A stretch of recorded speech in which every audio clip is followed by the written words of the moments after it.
आगे हम देखेंगे पुरुष अवयव एवं वर्गीकरण। पुरुष हम पहले भी देख चुके हैं, स्टार्टिंग क्लास में हमने देखा ये सारी चीज़ें। मैं इसको फिर से पढ़ा रही हूँ कि पुरुष पूरी शरीरे शेते निवसत इति पुरुषा, अर्थात आत्मा पूरी शरीर में निवास करती है, अतः इसे पुरुष कहते हैं। शरीर को पुरी का निवास स्थान होने से पुरुष शब्द शरीर का पर्यायवाची है। चक्रपाणि ने पुरुष विचार में आत्मा को जिसका शरीर में वास हो पुरुष कहा है। आचार्य चरक ने एक धातुष पुरुष बताते हुए आत्मा को पुरुष माना है। ठीक है, तो आत्मा क्या है, शरीर में निवास करती है, और चरक जी ने आत्मा को ही पुरुष माना है, एक धातुष पुरुष। पुरुष अवयव कंपोनेंट्स ऑफ पुरुष। पुरुष अवयव का अर्थ है पुरुष किन किन अवयवों से बना है। पुरुष का वर्गीकरण करते हुए एक धातुष, द्विधातुष, त्रिधातुष, षड्धातुष, त्रयोधातुष, सप्तदश धातुष, चतुर्विंशति धातुष, पंचविंशति धातुष पुरुष कहते हैं। ये पंचविंशति अर्थात 25 तत्व जिनसे पुरुष बना है, ये पुरुष अवयव कहलाते हैं। 8 प्रकृति। अब पुरुष किस चीज़ से बने हैं ना, तो 8 प्रकृति, 16 विकार, एक आत्मा। तो 8 प्रकृति में अव्यक्त, महत, अहंकार, पंच तन्मात्रा, 16 विकार, 11 इंद्रिय, पंच महाभूत, एक आत्मा। ये हम पहले भी पढ़ चुके हैं, तो अब इसका हम डिटेल पढ़ रहे हैं ना। तो ये पुरुष अवयव सृष्टि उत्पत्ति में सहायक तथ्य हैं। इन्हीं तथ्यों से सृष्टि की उत्पत्ति हुई है। सुश्रुत सांख्य दर्शन के मत को स्वीकारते हुए सृष्टि की उत्पत्ति अव्यक्त से मानते हैं। अव्यक्त ही मूल प्रकृति है जो अविकृत है तथा जिनमें किसी प्रकार का कोई विकार नहीं है। अव्यक्त से महान, महत अथवा बुद्धि की उत्पत्ति हुई है। महत में सत्व, रज, तम तीनों बराबर मात्रा में होती हैं। इसी महत के 3 प्रकार से अहंकार, जिनके सत्व, रज, तम किसी एक की अधिकता होती है ना।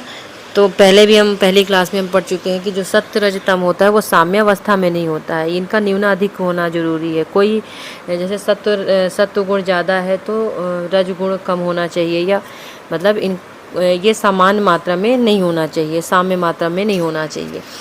ठीक है, तो यहाँ पे लिखा है सत्व, रजतम किसी एक की अधिकता होती है। सात्विक अहंकार, राजसिक अहंकार, तामसिक अहंकार उत्पन्न होते हैं। सात्विक और राजसिक अहंकार के संयोग से 11 इंद्रियाँ कौन सी हैं? 5 ज्ञानेंद्रिय है, 5 कर्मेंद्रिय, 1 उभयेंद्रिय मन। उभयेंद्रिय मन को उभयेंद्रिय भी कहते हैं, इसलिए यहाँ पे उभयेंद्रिय मन की उत्पत्ति हुई है। सूक्ष्म या मिनट भूत के 5 तन्मात्राएं हैं। इन तन्मात्राओं से 5 महाभूत आकाश, वायु, अग्नि, जल, पृथ्वी की उत्पत्ति हुई। आखिरी उत्पत्ति होने से 11 इंद्रियां तथा 5 महाभूत, ये 16 विकार कहलाते हैं। इनके अतिरिक्त अव्यक्त, महत, अहंकार एवं 5 तन्मात्राओं से आगे उत्पत्ति होती है, तो इसलिए ये 8 प्रकृति कहलाते हैं। अव्यक्त को मूल प्रकृति कहा जाता है। ये 24 तत्व, 8 प्रकृति प्लस 16 विकार अचेतन होते हैं। इनमें चेतना या आत्मा का सम्मिलन होने से वह चेतन जीव कहलाता है। ये 25 तत्व ही सृष्टि की उत्पत्ति के कारण होते हैं। अब 25 तत्व हमने देख लिया कि कौन कौन से होते हैं, एक हम चार्ट के हिसाब से भी देख लेंगे।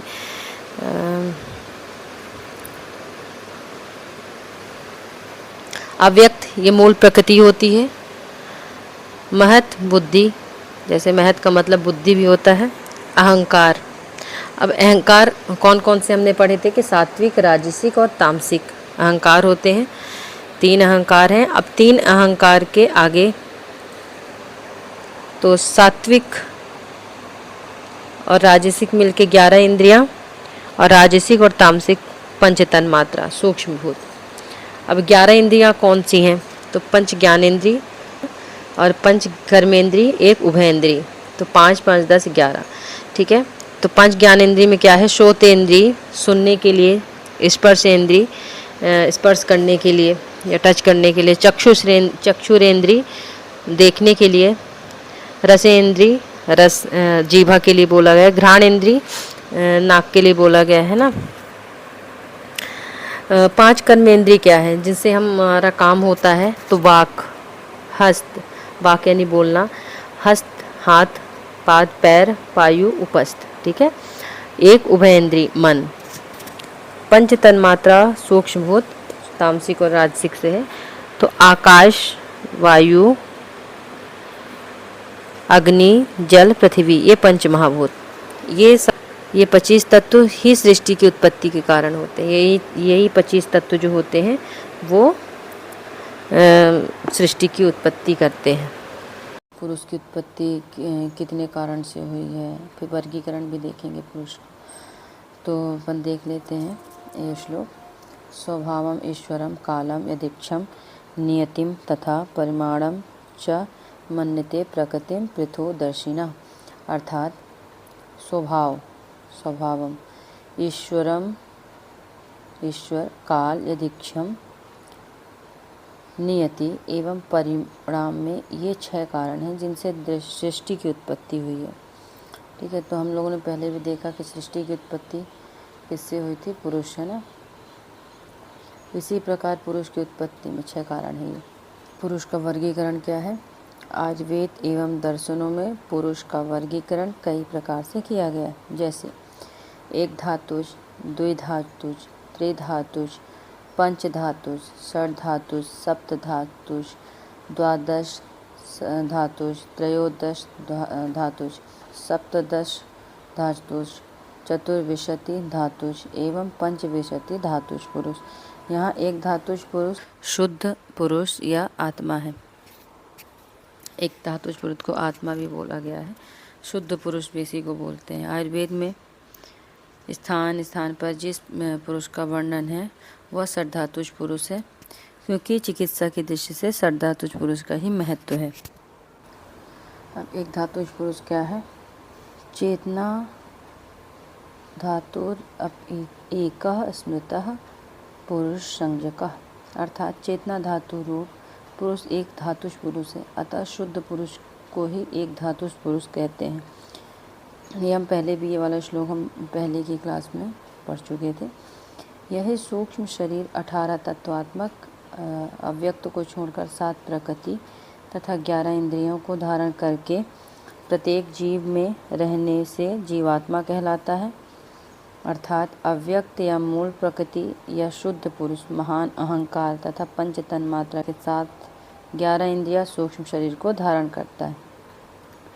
यह शुद्ध पुरुष निर्विकार एवं निर्गुण है, इसमें कोई विकार नहीं होते हैं। इसमें निर्गुण मतलब इसमें ऐसे कोई गुण नहीं होते। निर्गुण होते हुए भी सत्वादि गुणों से जब संयोग करता है तो सगुण कहलाता है।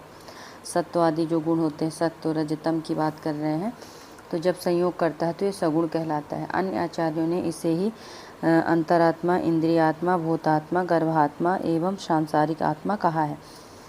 आयुर्वेद शास्त्र में इस शुद्ध चेतन पुरुष का वर्णन विस्तार से नहीं किया गया है, क्योंकि यह सुख दुख से रहित तथा इनमें विकार उत्पन्न नहीं होता है। इनकी चिकित्सा नहीं की जा सकती, ये निर्विकार होते हैं। द्विधातुज पुरुष पढ़ते हैं।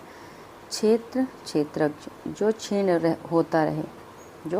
होता रहे वह क्षेत्र रूप शरीर है।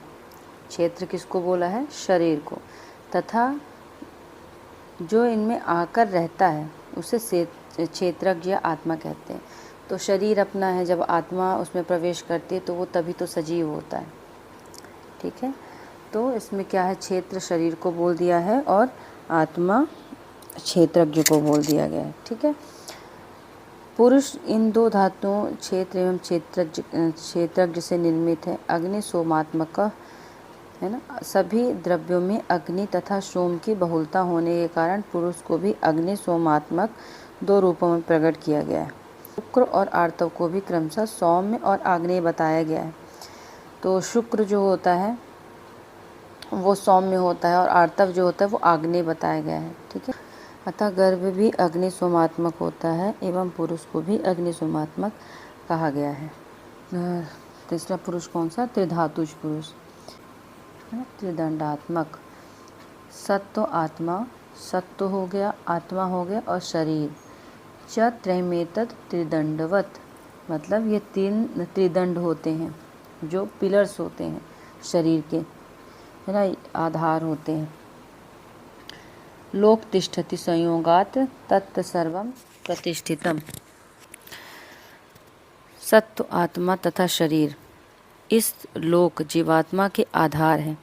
यही त्रिदंड कहलाते हैं। इन्हीं पर सब कुछ प्रतिष्ठित रहता है। अतः पुरुष त्रिदंडात्मक पुरुष होता है। ऐसे ही हम त्रिधातुज पुरुष में 3 चीज़ें आएंगी, है ना।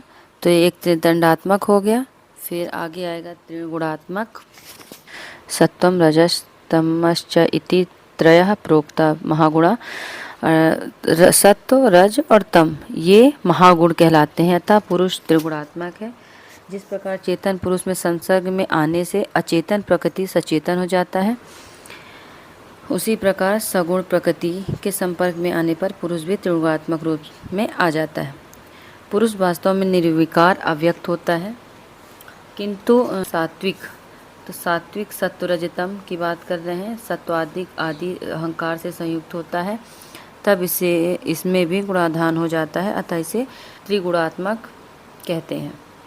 त्रिदोषात्मक, दोष तो वात पित्त कफ, गति करने वाला वात है, रासायनिक प्रक्रियाओं का कर्ता पित्त है, अग्नि से संबंधित होता है ना, तथा भौतिक व्यापार करने वाला कफ होता है। इन तीनों का साम्यावस्था में रहना ही शरीर को सुरक्षित रखता है। विकृतावस्था में ये दोष शरीर में व्याधि उत्पन्न करते हैं। अतः पुरुष वात पित्त कफ 3 प्रधान स्तंभों से बना है। पंचधात्वात्मक अर्थात ये तो आकाश, वायु, अग्नि, जल, पृथ्वी से बनता है। अतः पुरुष पंचधात्वात्मक पुरुष है। अतः ये 5 पंच महाभूत जो होते हैं उनसे लिया गया है, तो ये पंचधात्वात्मक पुरुष कहलाते हैं। आगे है षड्धात्वात्मक पुरुष। तो पंच महाभूत, जैसे अभी पंचधात्वात्मक पुरुष में हमने पढ़ा पंच महाभूत, वैसे ही इसमें षड्धात्वात्मक में क्या आएगा, पंच महाभूत एवं जीवात्मा के समुदाय स्वरूप को षड्धात्वात्मक पुरुष कहते हैं। जीवात्मा वास्तव में सूक्ष्म शरीर को लिए हुए शुद्ध पुरुष है। इसी को आयुर्वेद में कर्म पुरुष के रूप में मानते हुए प्रधान रूप से स्वीकार किया गया है और शुद्ध पुरुष बोला गया है। चरक जी का श्लोक क्या है, खाद्य चेतना षष्टा धातवा पुरुष स्मृता। खा आदि लिखा हुआ है, खाद्य, तो इसमें खा का मतलब होता है आकाश, आदि का मतलब है जो पंच महाभूत हमने अभी पढ़ा था क्या क्या है, तो आकाश, वायु, अग्नि, जल, पृथ्वी के साथ चेतना मिलकर, चेतना है ना, यह जीवात्मा, ठीक है, षड धातुज पुरुष बनाते हैं। अकेली आत्मा की चिकित्सा नहीं की जाती है, वह निर्विकार स्वरूप है, पुरुष है। पुरुष में जब आत्मा का प्रवेश होगा तभी तो वो चेतन होगा, उसमें जीवन होगा, जीवात्मा रहेगी, तो उसी की चिकित्सा की जा सकती है। वैशेषिक दर्शन के अनुसार चिकित्सा शास्त्र का अधिकारी यही षड धातुज पुरुष है। इसी षड धातुज पुरुष को कर्म पुरुष भी कहते हैं। अब इसी में कर्म हो रहा है, ठीक है, इसी में चिकित्सा की जा रही है। एवं अधिकरण पुरुष, इसी को अधिकार प्राप्त है ना। आचार्य सुश्रुत जी का श्लोक है, पंच महाभूत शरीरी समवाय पुरुषा। पंच महाभूत और आत्मा के समवाय को षड धातुज पुरुष कहते हैं, ठीक है। आत्मा पहले भी हम पढ़ चुके हैं कि पंच महाभूत और जीवात्मा के समुदाय स्वरूप को षड धातुज पुरुष कहते हैं। चरक जी ने भी अपने शारीरिक स्थान में बताया है, सुश्रुत जी ने श्रोत्र स्थान में बताया है। अब आगे हम पढ़ेंगे सप्त धातुज पुरुष। अब सप्त धातु से ही पता चल रहा है, तो क्या है, 7 होंगे, है ना। तो क्या है, धातु, रस, रक्त, मांस, मेद, अस्थि, मज्जा एवं शुक्र, ये 7 धातुएं हैं जो जिनसे शरीर बनता है। अतः पुरुष सप्त धात्मात्मक होती हैं। तो हमने स्टार्टिंग में ही पढ़ा था कि दोष धातु मल मूलम ही शरीरम, तो दोष पढ़ा था हमने 3 होते हैं, दोष धातु हो गए, धातु 7 होती हैं जो यही हैं, रस, रक्त, मांस, मेद, अस्थि, मज्जा, शुक्र, है ना, और मल 3 पढ़ा था हमने। तो यही सप्त धातुज पुरुष है। द्वादश धातुज पुरुष तो क्या है, आत्म इंद्रिय मनो अर्थानाम यो अयम पुरुष संज्ञका। आत्मा, इंद्रिय ना। तो 5 ज्ञानेंद्रिय, मन और अर्थ, किसके? इंद्रियों के अर्थ या महाभूत, ये 12 तत्व मिलकर पुरुष कहलाते हैं। अतः पुरुष द्वादश धातुष पुरुष होता है। आगे है त्रयोदश धातुष पुरुष, वे सभी भाव जो शरीर को धारण करने में संयोगी होते हैं, उनका सम्मिलन त्रयोदश धातुष पुरुष में किया गया है। त्रयोदश धातु मल मूलम ही शरीरम, पहले मैं बताया था सप्त धातुष वाले में। तो 3 दोष होते हैं, 7 धातुएं होती हैं, 3 मल होते हैं। इन 13 शारीर धारक भावों से पुरुष को भी त्रयोदश धातुष वाला पुरुष कहा जा सकता है। ठीक है, तो ये त्रयोदश धातुष पुरुष होता है। आगे है सप्तदश धातुष पुरुष, मतलब 17। ठीक है, तो सप्त आत्म इंद्रिय मनो अर्थानाम यो अयम पुरुष संज्ञका। फिर हमने जो अभी श्लोक पढ़ा था द्वादश धातुष में, सेम श्लोक इसमें भी हम देख रहे हैं। आत्मा, इंद्रिय, मनो, मन, उनके अर्थ, यो अयम पुरुष संज्ञका। आत्मा 10 इंद्रियां, ज्ञानेंद्रियां और कर्मेंद्रियां, मन 5 अर्थ या महाभूत, ये 17 तत्व मिलकर सप्त धातुष पुरुष कहलाते हैं।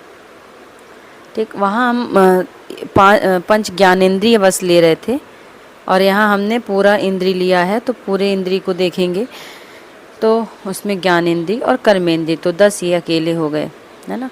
मन और 5 अर्थ हो गए, तो ऐसे 17 तत्व मिलकर सप्त धातुष पुरुष कहलाते हैं। इस पंक्ति से द्वादश धातुष और सप्त धातुष पुरुष दोनों की सिद्धि होती है। यदि कर्मेंद्रिय को सम्मिलित ना करे तो द्वादश धातुष पुरुष, तथा यदि उनको सम्मिलित करे तो सप्त धातुष पुरुष। जैसे मैंने बताया कि ये वाली चीज़ को नहीं सम्मिलित करना है। पंच कर्मेंद्रिय को अगर आप सम्मिलित नहीं करते हैं या नहीं लिखते हैं तो वो द्वादश धातुष पुरुष होता है। और सप्त धातुष पुरुष में 10 इंद्रियां आ जाती हैं, 5 ज्ञानेंद्रिय और 5 कर्मेंद्रिय, तो ये सप्तदश धातुष पुरुष बन जाता है। आगे हम देखेंगे तो चतुर्विंशति धातुष पुरुष, सांख्य की दृष्टि से 24 तत्वों से सृष्टि की उत्पत्ति होती है। पुरुष के साथ उनका संबंध होने से पुरुष को 24 तत्वों वाला बताया गया है। ये तत्व समुदाय, राशि या समूह में संयुक्त होने से इसे ही राशि पुरुष कहते हैं। ठीक है, अब कभी कभी क्वेश्चन आ जाता है, MCQ में भी आता है कि राशि पुरुष किसको कहते हैं, तो उसमें आएगा चतुर्विंशति, मतलब कुछ भी ऐसे और ऑप्शन दे देंगे, तो उसमें आपको बताना है कि चतुर्विंशति को ही राशि पुरुष कहते हैं। आगे श्लोक है, चरक शारीर में बोला गया है, पुनश्च धातु भेदेन चतुर्विंशतिकः स्मृता मनोदशे इंद्रियार्थः प्रकृतिश्च अष्टाधातुकी। लिखा है मन 10 इंद्रियां, अर्थ या पंच महाभूत, है ना। 11 इंद्रियां में क्या है, एक मन को भी उभय इंद्रिय बोलते हैं। ठीक है, तो इसको भी इंद्रिय में ले सकते हैं, लेकिन ये उभय इंद्रिय बोला गया है। तो 10 इंद्रिय कौन सी हैं? 5 ज्ञानेंद्रिय, 5 कर्मेंद्रिय और मन मिला के 11 हो गए। पंच महाभूत 16 विकार हो गए, ये मिलके 16 हो गए, तथा 8 प्रकृति, अव्यक्त, महत, अहंकार, पंच तन्मात्रा, इन्हीं 24 तत्वों से पुरुष बना है। राशि में एक साथ ग्रहण करने के कारण इन्हें राशि पुरुष कहते हैं। ये सब एक साथ हम इनको ग्रहण कर लिए। हमने ये देख लिया कि उसमें हम मन भी ले रहे हैं, हम इंद्रियां भी उसमें ले रहे हैं, पंच महाभूत भी हम ले लिया, 8 प्रकृति भी हमने, अव्यक्त, महत, अहंकार, पंच तन्मात्रा ले रहे हैं। तो सारे तत्वों को जब लेते हैं तो इसे राशि पुरुष कहते हैं। लास्ट पुरुष पंचविंशति धात्वात्मक पुरुष, मतलब अभी हमने 24 पुरुष पढ़ा और 24 पुरुष में उसको राशि पुरुष भी कहते हैं। अब हम पंचविंशति मतलब 25 तत्वों वाला पुरुष पढ़ रहे हैं। चरक ने इसे 24 तत्वों वाला पुरुष ही कहा है। चरक जी ने इसे 24 तत्वों वाला पुरुष ही कहा है, परंतु सुश्रुत ने सांख्य मत हो 25 तत्वों को स्वीकार किया है। मतलब सांख्य मत में 25 तत्व बोला गया था, सुश्रुत जी ने भी उसी को स्वीकार किया। सुश्रुत अनुसार 24 तत्वों से निर्मित पुरुष अचेतन होता है, अभी इसमें चेतन नहीं है। इसमें 25वां तत्व आत्मा जब संयुक्त होता है तब उसमें चेतना उत्पन्न होती है। तो सुश्रुत जी ने 24 तत्वों से निर्मित पुरुष को अचेतन बता दिया। उन्होंने कहा कि ये अचेतन होता है, जब तक इसमें आत्मा ही नहीं जाएगी तो ये चेतना इसमें कैसे होगी, मतलब अगर आत्मा नहीं रहेगी तो ये अचेतन होगा, और अगर आत्मा आ गई तब ये चेतन होगा। तो जब आत्मा उसमें संयोग करा रहे हैं तो 25 तत्व बन रहा है, ठीक है। वही चेतन पुरुष पंचविंशति तत्वात्मक पुरुष कहलाता है। चरक ने आत्मा को अलग से स्वीकार न कर अव्यक्त में ही उसका समावेश किया है। तो जैसे हमने 8 प्रकृति पढ़ा, तो अव्यक्त महत अहंकार पढ़ा था और पंचतन मात्रा, तो अव्यक्त को ही आत्मा चरक जी ने मान लिया था, लेकिन सुश्रुत जी ने अव्यक्त को अव्यक्त की जगह पे रखा और आत्मा को अलग से उन्होंने माना है। अव्यक्त जब 18 तत्व, सूक्ष्म शरीर 7, प्रकृति 11 इंद्रियां से संयुक्त होता है तो जीवात्मा कहलाता है। अतः महर्षि चरक को पृथक रूप से आत्मा की गणना की आवश्यकता नहीं रही। उन्होंने अव्यक्त को ही आत्मा माना था। किसने? आचार्य चरक जी ने। इसलिए उनको ऐसे ज़रूरत नहीं पड़ी कि मतलब वो अलग से आत्मा की गणना करें।